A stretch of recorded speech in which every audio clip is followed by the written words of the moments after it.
Dobrý deň, milí sledovatelia. V dnešnej časti by som vám chcel povedať, prečo je moja kniha autentická a čo to znamená. Ja som otvorená osoba, otvorený človek a ku všetkým veciam pristupujem tak, že vždy vyložím karty na stôl.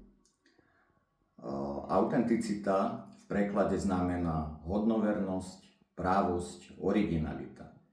Ide o to, že autor by mal vždy v diele písať to, čo vlastne žije.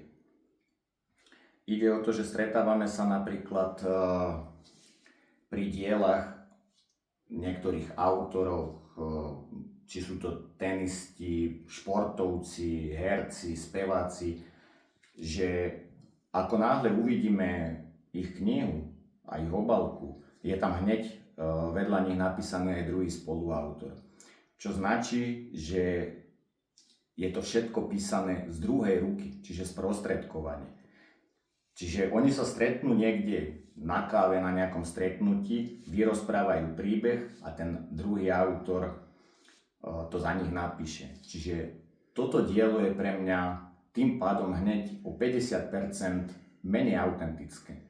Jednoducho nie sú tam zachytené pocity, žiadne emócie, ktoré by ten autor sám položil do tých slov a do tých vied, ktoré tam chce použiť a napísať.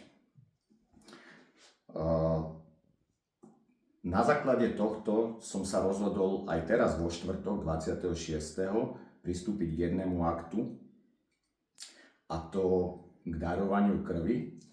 Sem to môžete vidieť aj potvrdenie. Potom vám to aj pripnem do príbehu. Rozhodol som sa pre tento čin preto, lebo darcov krvi si veľmi vážim, rešpektujem ich, pomyselný klobúk dole a ďakujem im za každé jedno darovanie. Samozrejme akceptujem tých, čo nemôžu darovať kvôli nejakým zdravotným problémom. A tá tretia skupina sú vlastne tí, čo nechcú dobrovoľne. Tam by som povedal, že to je skôr otázka charakteru, životosprávy a životného štýlu. Koniec koncov je to slobodné rozhodnutie každého človeka. Ja som toto rozhodnutie spravil dobrovoľne, vedome, bez nároku na odmenu.